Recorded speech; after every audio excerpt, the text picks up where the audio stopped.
What's going on? Boys, arm yourselves. This evening we are going to read Hangman. I kept this one off Kindle Plus just so I could read it. Because technically, if you have something in Kindle Plus, you aren't allowed to put it or sell it anywhere else. I've been meaning to do this for a while, but it sold like trash. I'm not the best at narrating written words, but I'd like to get better at that. And Hangman is weird in that it is short and experimental. Or, in other words, it was supposed to be one thing, it quickly became apparent it was not going to become that thing, but I was far enough in I couldn't justify throwing it away, but I really didn't want to finish it out, and I think it shows. But despite my feelings about it, maybe that works thematically. Maybe it'll look good in a compilation once I'm dead. Without further ado, Hangman by Skimmerlit. Chapter 1. "You're going to hell," Margaret said. She paced back and forth behind the jail and shot Buddy glare after glare. "You're supposed to be protecting people. God won't forgive you. You know God won't forgive you." Buddy adjusted his holster and rubbed the back of his neck. "I think God's pretty understanding of people in trying circumstances," he said. "I hope he is." "He isn't," Margaret said. "Neither am I. Not anymore." "Come on now," Buddy said. "What are you saying? Don't say things like that." "I will not taint my soul standing behind a murderer. That's what you are. You're a murderer." Buddy eased himself off the brick wall. "Don't call me that. Murderers are evil. I don't enjoy hanging people, but I have to. I'm no murderer. I'm a killer, but I'm no murderer. I have reasons." "Your reason is you're a coward," Margaret said. "You're not the one under the gun," Buddy said. But Margaret was the one under the gun, perhaps even more so than Buddy, and she had no idea. "You think I care about dying? My soul's saved. I'll die with a smile on my face," Margaret said. She reached for Buddy's belt. "Give me your pistol. I'll die right now." "Quit it," Buddy said, and pushed her hand away. Hairs raised on the back of his neck. He listened. He moved to cover Margaret's mouth, but it was too late. "One's a coward and the other's a hysteric," came a man's voice. Sheriff came around the corner and into the alley of dirt and weeds. "You want to die, girl? We can make that happen. We can get Buddy here to string you up himself." "He'd do it too," Margaret said. She folded her arms. Sheriff laughed and nodded. "I'm thinking he just might." Buddy moved Margaret behind him and grabbed his revolver. "Don't try nothing. We have an agreement." "What agreement?" Margaret asked. Sheriff waggled his finger. "You made it sound like she didn't want to die," he said. Sheriff touched his fingertips against his right revolver's grip. "I'm sorry, Buddy, but a gentleman can't deny a lady's request, especially not one so simple." "No," Margaret said. She pushed away from Buddy. "You will not use me to excuse your behavior. He's doing what you say to protect me, right? Is that it?" Sheriff grinned. "That's about the size of it." "No, Buddy," Margaret said. She approached Sheriff. "You can kill me if you want to. You can hang me even. I'd rather die than let someone use me to excuse their own evil. I'm going to walk home and think. You shoot me in the back if you want to. Shoot me any time you see me on the street. That coward and I are nothing now." With that, Margaret turned and took her leave of the alley and the scum inside it. Buddy watched her go. "Well now," Sheriff said. His grin only widened and his teeth were rotten and sharp. "There she goes. And you know, I think I'll let her live. I think I'll like seeing you two run into each other every day. You only got yourself to worry about now, Buddy." Buddy's grip on his revolver had already loosened. His fingers trembled. "You want to quit?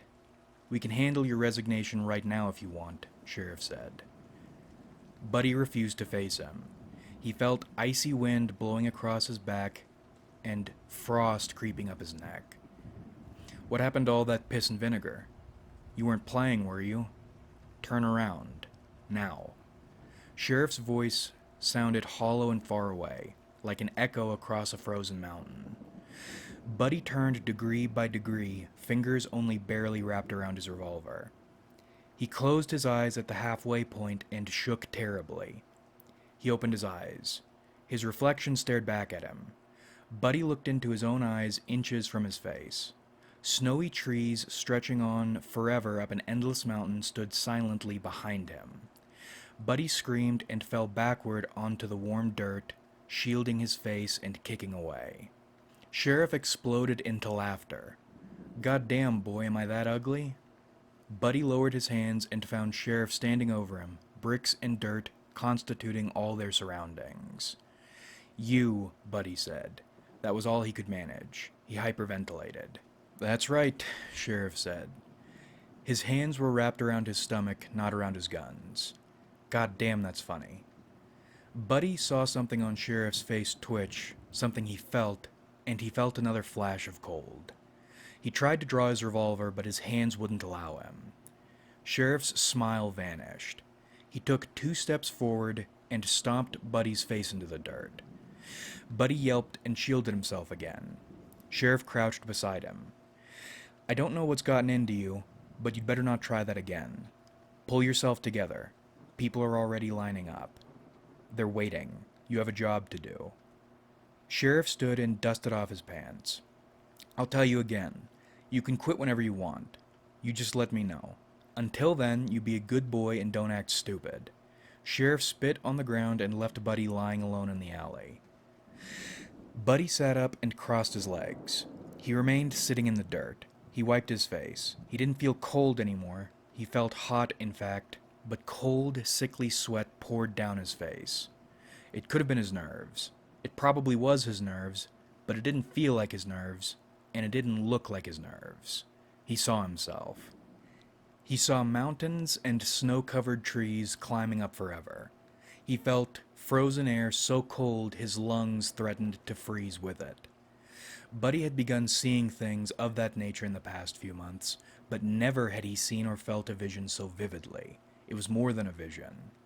Buddy picked himself up off the dust and weeds, wiped the sweat from his face with a rag, and took deep breaths until his breathing evened out.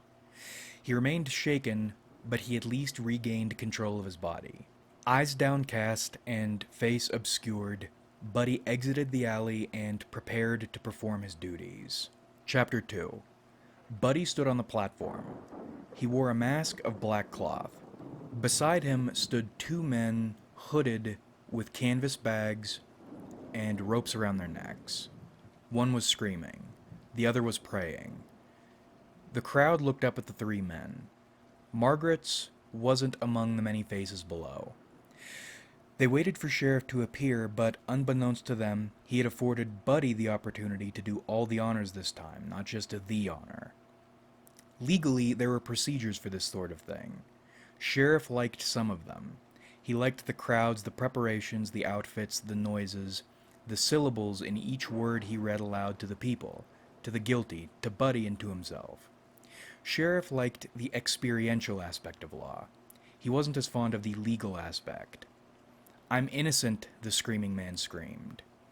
"Innocent," came a whisper from below the platform. The voice belonged to the screaming man's brother. That brother's mind wasn't equipped for the world's cruelty. That was why Sheriff elected to allow the brother to live, but to hang the screaming man.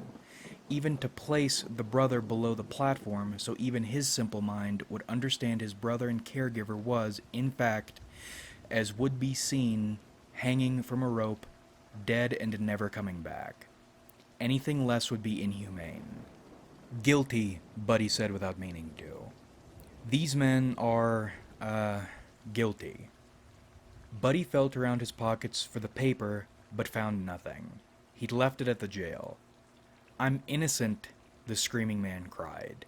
"I'm innocent. I haven't done nothing. We haven't. My brother and I were just passing through." Buddy pointed to the screaming man. "This man, what's his name?" a familiar voice shouted. Buddy couldn't see Margaret in the crowd, but she was there. "This man is guilty of..." Buddy reasoned through a number of potential convictions based on the circumstances of their capture. Trespassing. You bastards accused me of raping a woman, the screaming man said. I wasn't trespassing, and there wasn't a woman around for miles. It's not possible. Buddy stepped right, and this man is guilty of murder. Who? One voice shouted. Murderer, another voice shouted. Buddy mumbled a few words and finished with, hanged from the neck until dead. The screaming man pleaded, cried, and struggled with his bonds. The praying man continued praying. Buddy pulled the mechanism, and both men dropped and died within seconds. Most of the crowd cheered. Beneath the platform, a doughy man hobbled toward one of the corpses and hugged its shins. Buddy unsheathed his knife and cut one rope and then the other. The second thud followed the first. Below, the surviving brother struggled with one of the canvas bags. Buddy returned his knife to its sheath and removed his cloth mask. Everyone already knew who he was. That's it, folks, Buddy said. He descended the stairs and maneuvered underneath the platform. He dragged one body to the cart behind the platform. He maneuvered back underneath the platform, moved the surviving brother away from the body, and positioned himself to heave when the surviving brother returned and clung to the corpse. Buddy released the body and shoved the doughy man into the dirt and some fluids that dripped. The brother had been nearly silent to this point. Before Buddy could retrieve his knife and threaten the man away, the brother held his fists to his face and began crying. Dead, he cried. Monty, dead. Please be quiet, Buddy said. Dead, the brother shrieked. Quiet, Buddy shouted and hit him. The doughy man curled into a ball and sobbed. Buddy dragged the corpse onto the cart and started for the jail. Chapter 3. Buddy sat in jail and waited for night to fall. He loaded and unloaded his revolver 6 or 7 times. He whittled away at wood toward no particular goal, cutting and cutting until nothing was left but shavings on the floor. Then he sharpened his knife a few times. Margaret was somewhere in the crowd. She was probably watching him. She probably saw what happened. Buddy heard the entrance door open from the other room. Civilians would have already identified themselves and delivered a problem, and sheriff or one of the deputies would have already said something smart. Instead, there was nothing but silence, followed by the sounds of light breathing. Come to chastise me some more? Buddy said. He refused to turn around. Thought you said you were done with me. Nobody answered. Footsteps moved toward the cell where the bodies were waiting. Hey, don't go messing with... Buddy started and turned, but down the hallway toward the cells he saw nobody. The footsteps and breathing were gone. There was instead a thick, tarry darkness, a silent yet tangible absence. Buddy aimed his revolver into the darkness and rose from his chair. He stepped into the hallway and moved toward the cell door. It was unlocked and hanging open a little. Buddy looked inside and found the 2 corpses lying on the floor, both still hooded and stained with fluids. The evening's final few rays of sunlight shone over them. Buddy felt himself aim his revolver at the corpses. He stared at them. They were still and silent. He listened. One corpse, that of the screaming man, appeared to move. It appeared to breathe. Buddy trembled and cocked his hammer back. Then he heard the breathing again, that light breathing just behind him. Without turning his revolver, he turned his head. Sheriff stood inches from him. He watched Buddy's trembling hand. I think they're as dead as they're gonna get, Sheriff said. I heard breathing, Buddy said. Sheriff raised his eyebrows and inhaled deeply. I've been known to indulge in a bit of fresh air, he said. Not that this air is the freshest. I meant before you came in, Buddy said. He kept the hammer cocked, and that one, he aimed at the corpse on top, looked like it was breathing. Sheriff examined Buddy's eyes. He pushed Buddy's gun down and stepped into the cell. He crouched beside the corpses, rested his head on the top one's chest, and listened. Sheriff made to speak but leapt backward and yelped. Buddy shrieked and dropped his revolver before falling against the wall behind him. "You really are disturbed today, aren't you?" Sheriff managed through a loud, pointed laugh. He picked up Buddy's revolver from the floor and gently released the hammer. "What was that?" Buddy asked. "What did you hear?" Sheriff was silent as Buddy collected himself. "I didn't hear shit," he said. He handed the shaking man his revolver. "I was messing with you. What's your deal, cowboy? You've been off a while now, but you're awfully skittish today." "I don't know," Buddy said. He stared at the corpses. Neither moved nor breathed. And the presence Buddy felt had gone. "That girl got you down?" "No," Buddy said, "it's nothing." "Fine," Sheriff said, "but don't let your screws go too loose now. You've done good enough work for us so far.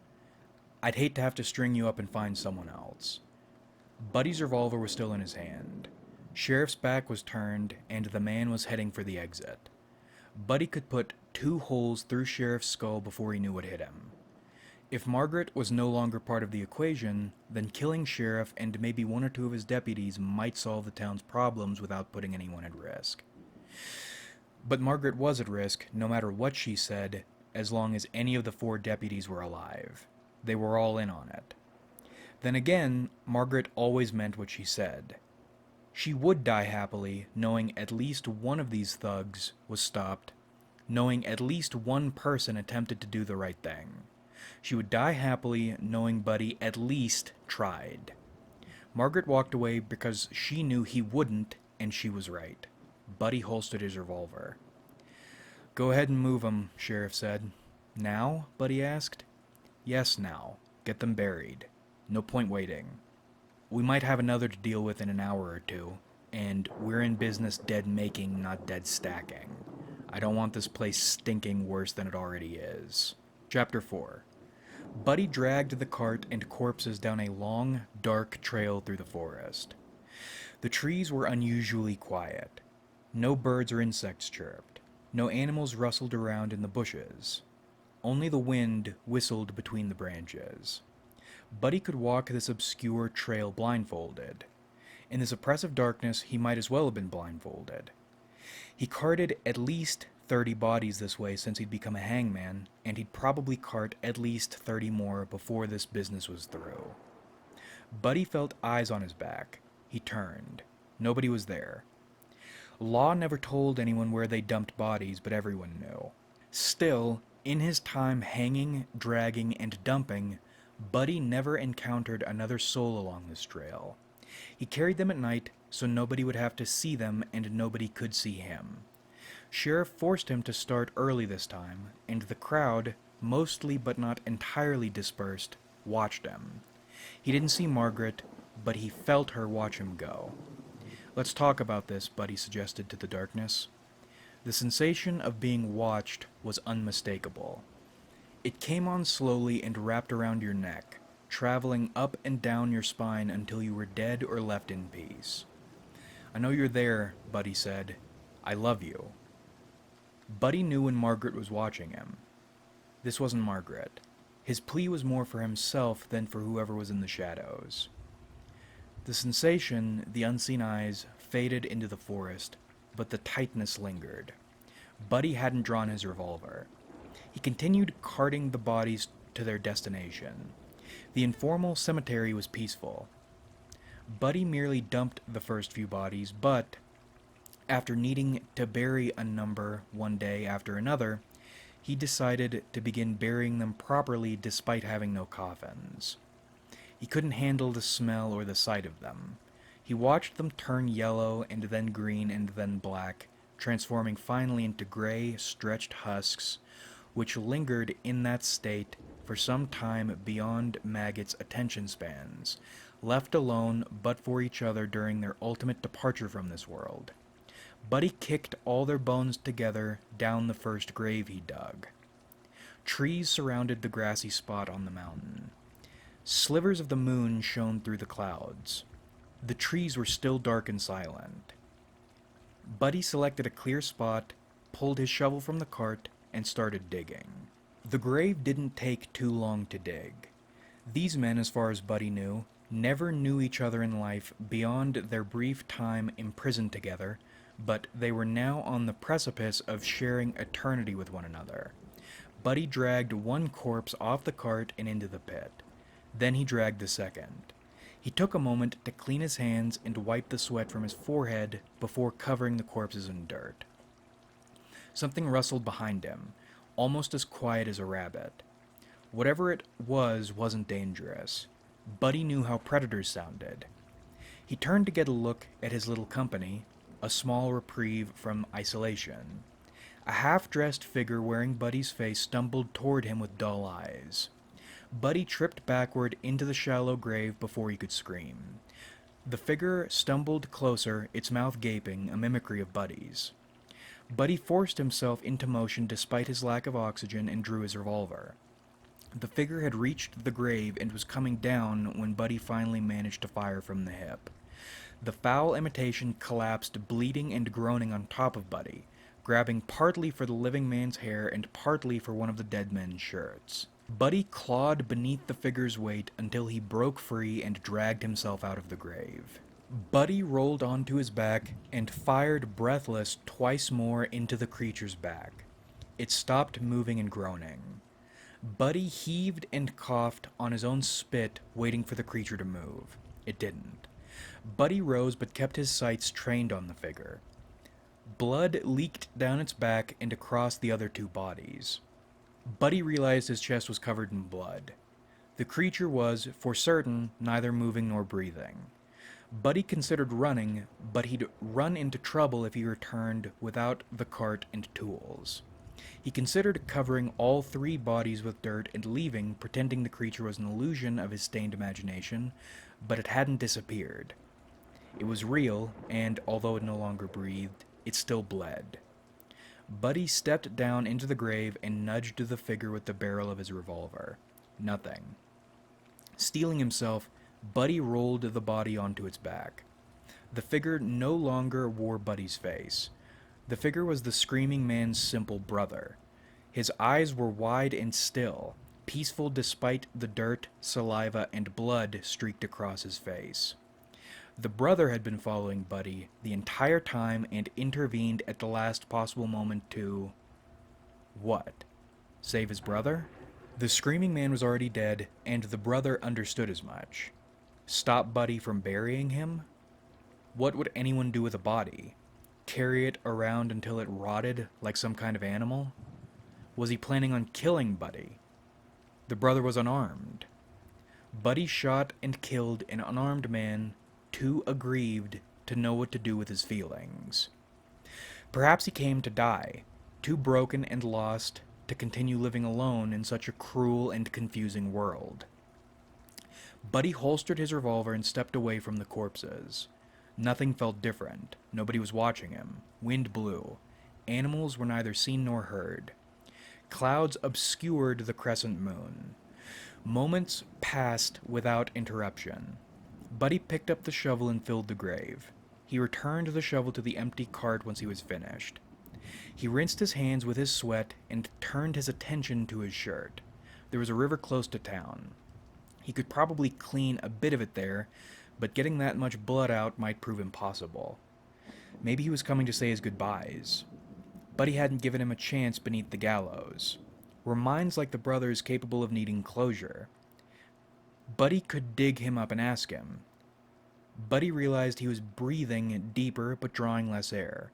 Buddy didn't need any closure. The dirt he dragged over the three corpses was closure plenty. Buddy's mouth was open, and his lungs were straining, but nothing went in or out. He released the cart and clutched his chest. Buddy staggered away from the cart and leaned against a nearby tree. Was it the shirt? The gunshots? The fact Sheriff would notice the brother's absence? The fear? The guilt? Buddy regained his breath, but something was missing. He couldn't fill his lungs. His breaths were short and barely adequate. Hairs on his arms stood upright. Something was in his vicinity. It wasn't watching him, but it sensed and was tracking him. Buddy abandoned the cart entirely and stumbled down the trail toward town. clutching his chest in one hand and his revolver in the other. Buddy increased his speed as the presence drew closer. Buddy understood the presence wasn't rushing. It tracked him almost listlessly, unconcerned about seizing him this moment because it and Buddy both knew it would seize him at some point along the way. Buddy moved as fast as his body would allow, but not as fast as he wanted to move. The presence drew closer. Buddy saw candles and lanterns through the trees and underbrush. He was almost home. The presence hadn't snatched him away yet.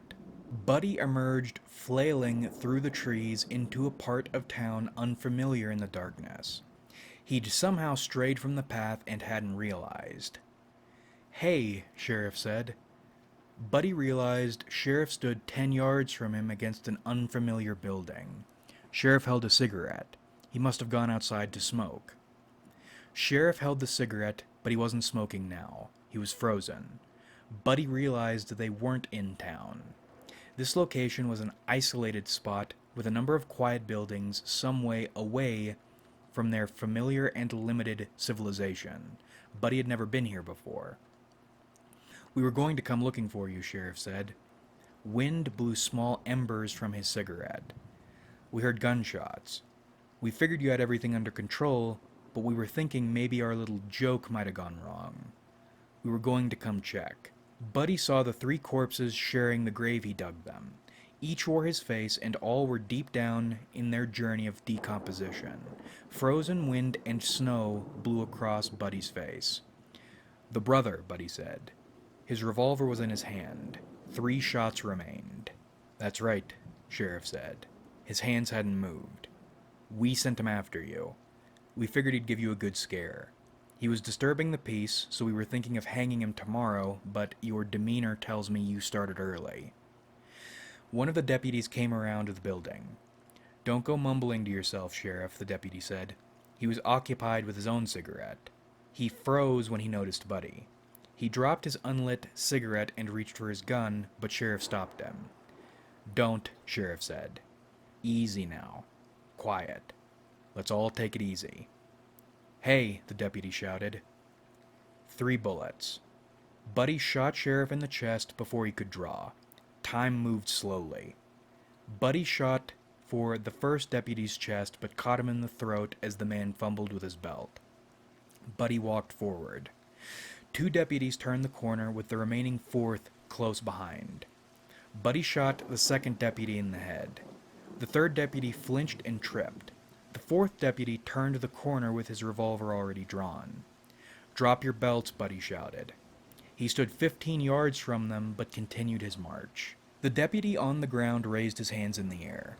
The standing deputy hovered his hands around his stomach. "Drop them now." Buddy came within 7 yards when the standing deputy dropped his belt, raised his hands, and backed away. The deputy on the ground had already undone his belt and was dragging himself backward. "Don't," the deputy on the ground said. The standing deputy turned and ran. "Don't leave me."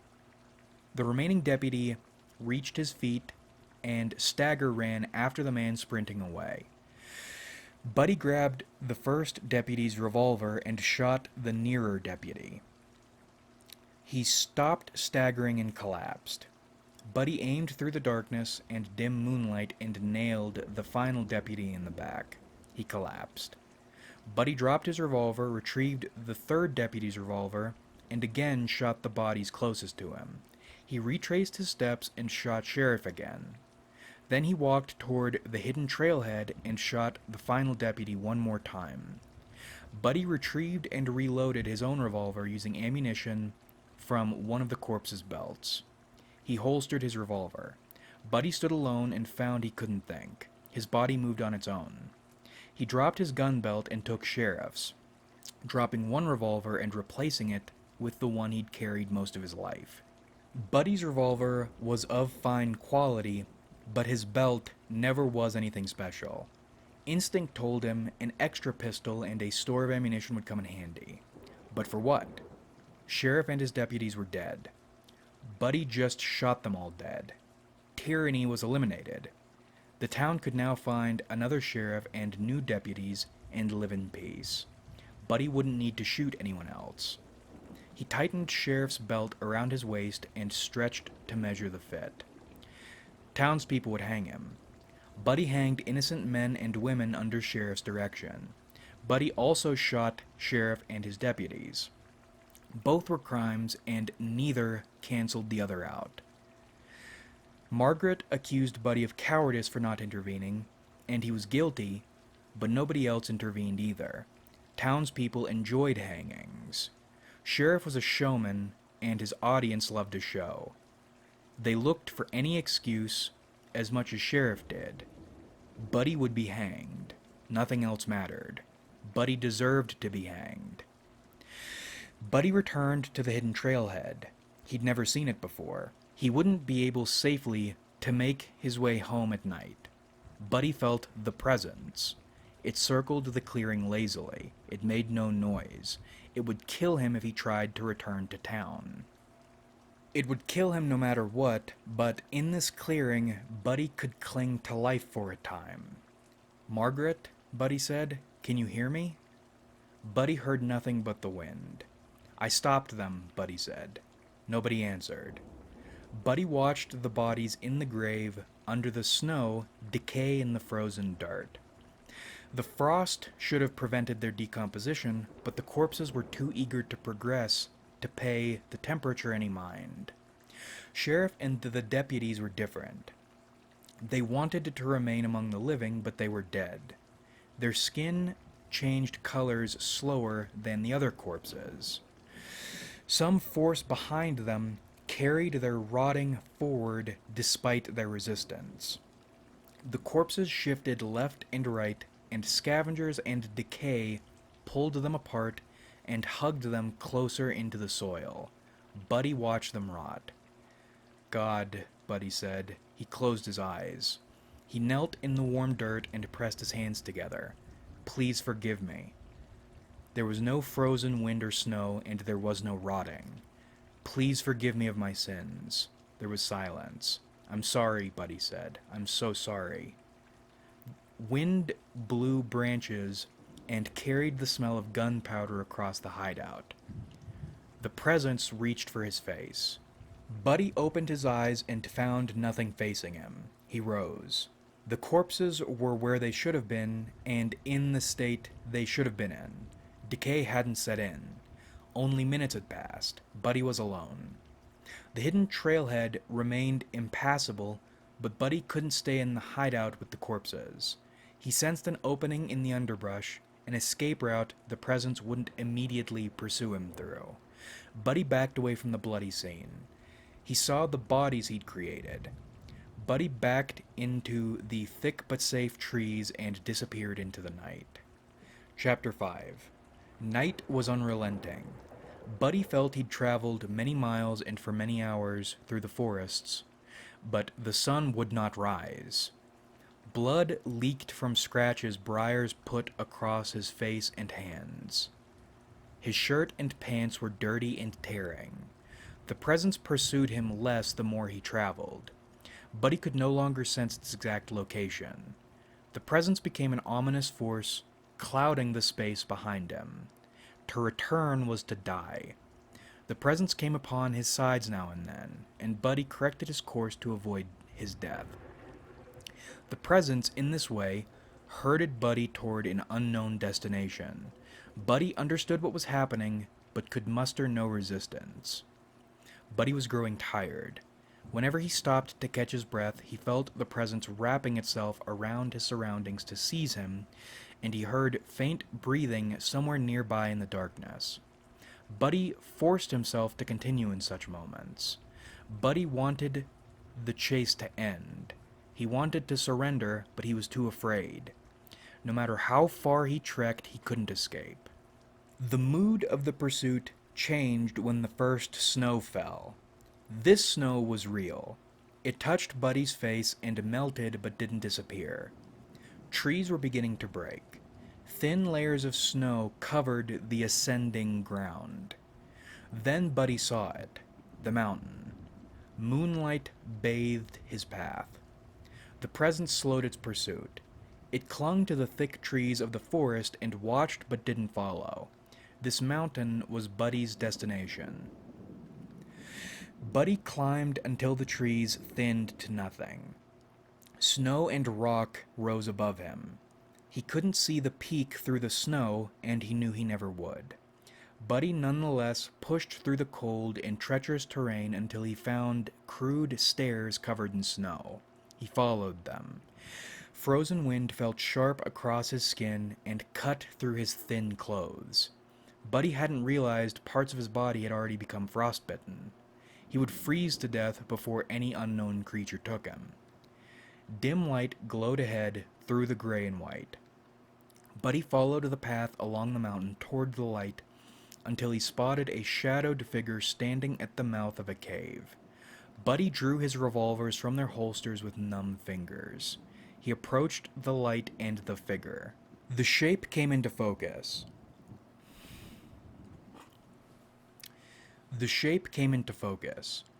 A person, a man, a robed man. A man wrapped in fine furs standing guard. His face was covered in cloth, but Buddy could see his eyes. Buddy aimed his revolvers at the man and approached until he would be impossible to miss. The man in furs made no movements. Buddy lowered his revolvers. "I was supposed to come here, I think," Buddy said. "I'm cold." The man said nothing. Buddy again leveled his revolvers at the figure. He approached him. The man seemed not even to breathe. Buddy drew close enough to see the man's eyes clearly. Frozen.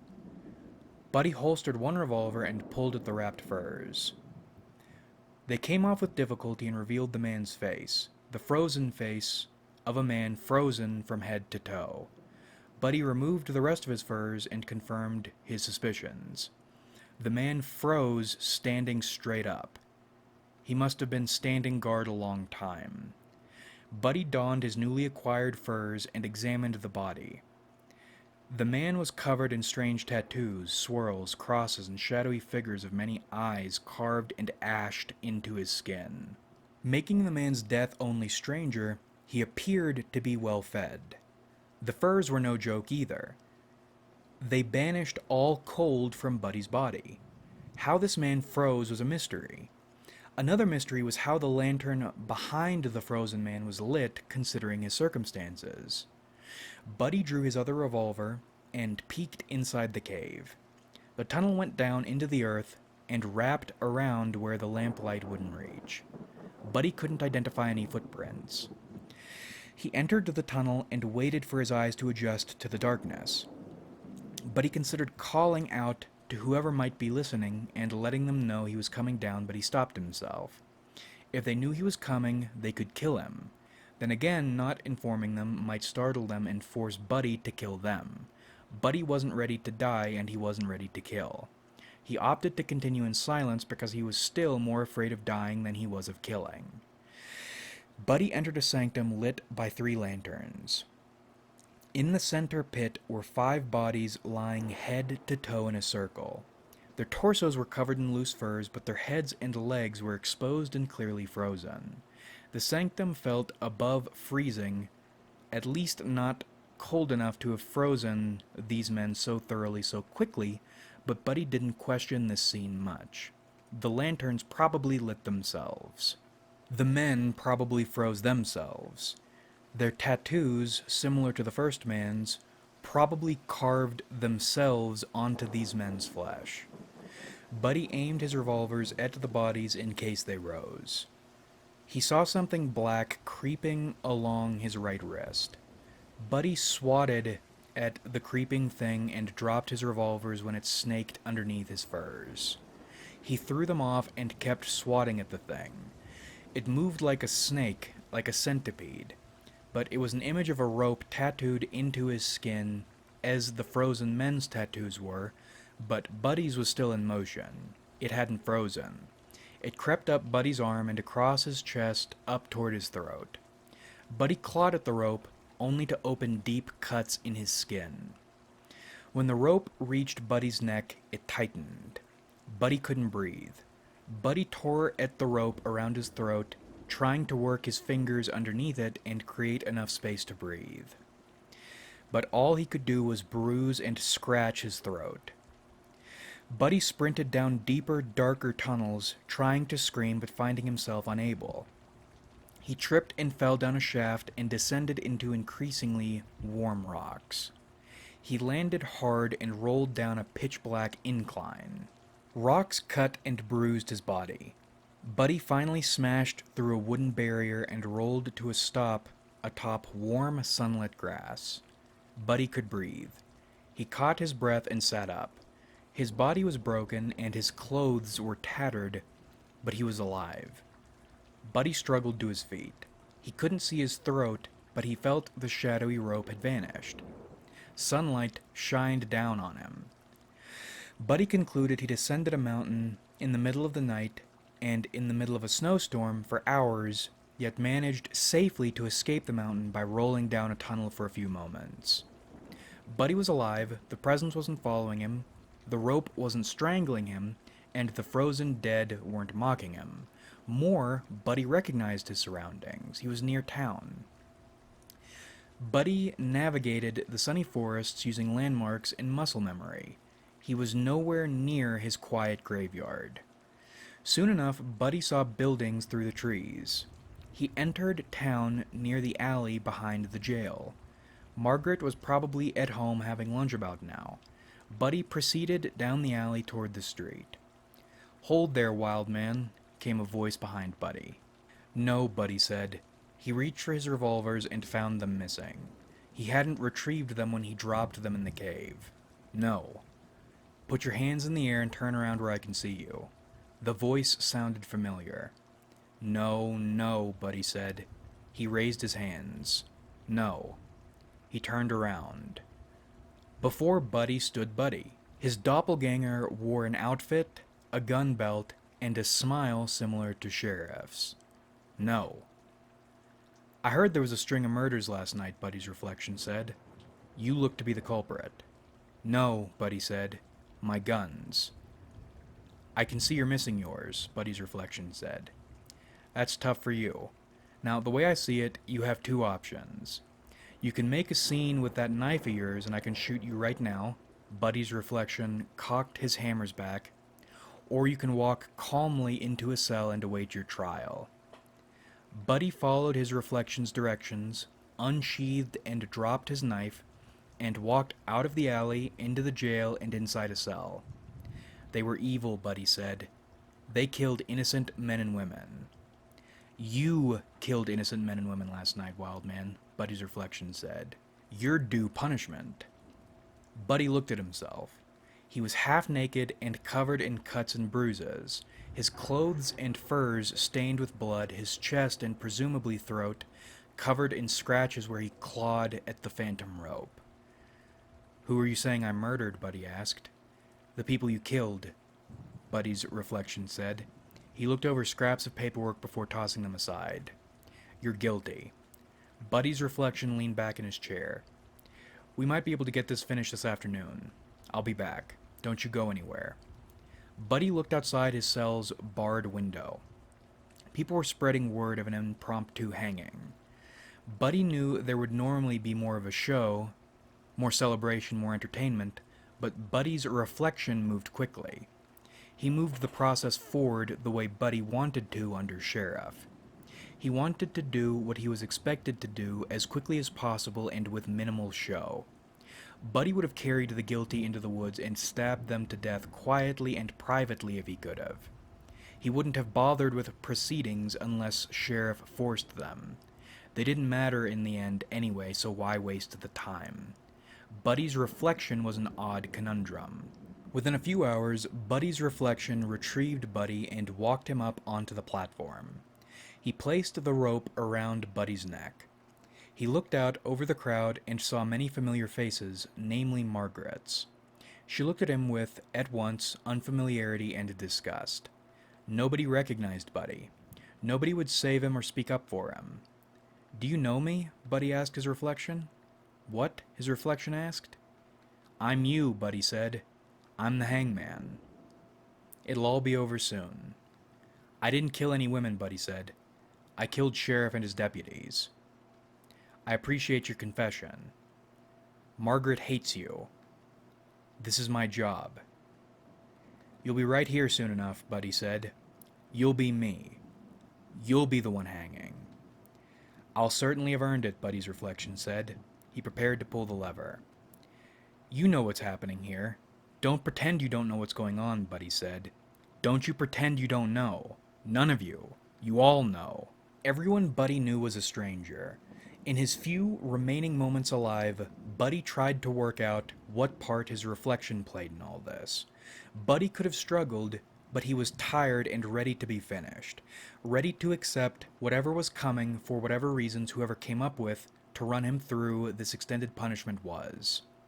He should have fought back the moment he had the chance to instead of fearing death the way humans do, and doing what he believed he needed to do to survive. He was wrong, and he accepted late resistance was no resistance at all, and made nobody worthy of absolution. Buddy was tired and didn't care. The ground opened beneath Buddy and swallowed him whole. And that's the end. That's Hangman. Reading it after this much time away from it, I'm actually not... I don't hate it as much as I did when I wrote it. My only issue, my biggest issue is the fact that there's a period where there isn't supposed to be one. And I don't know how I didn't catch that. Before I publish anything, I run it through Grammarly once to catch any glaring shit, and then I do a full verbal read-through, which is a good way to catch your own mistakes. But then again, I did really want to be finished with this, so maybe I probably did rush it and didn't catch it, because my screen is dirty. That's frustrating, but everything else I actually liked. I initially didn't like how abrupt the ending was, and how I wanted the story to be surreal, but I initially felt I went overboard with it, especially because I wanted the story to be done. Now that I'm thinking, because I forgot the dude froze standing upright. That was a pleasant surprise. That's a cool image I didn't remember writing. And there was supposed to be, the original concept was going to be this, I don't remember all of it, but a longer story for sure, more like a novella rather than a very short novelette. And some shit was going to go down in the mountains. But I thought it was hack, so I cut it. Oh boy, I don't hate that. I don't hate it. I thought coming back to this I was going to despise it, and I don't. If anything, it's a good fuck you sort of story. Everyone in this story is a dog shit hypocrite, and the nice, abrupt, finger in the face ending, it works. Coming back to this, I thought I was going to hate it, and I don't. I like it. Hangman is good. You should buy it. Click the link in the description and purchase it so you can own it. Like if you enjoyed, subscribe if you haven't.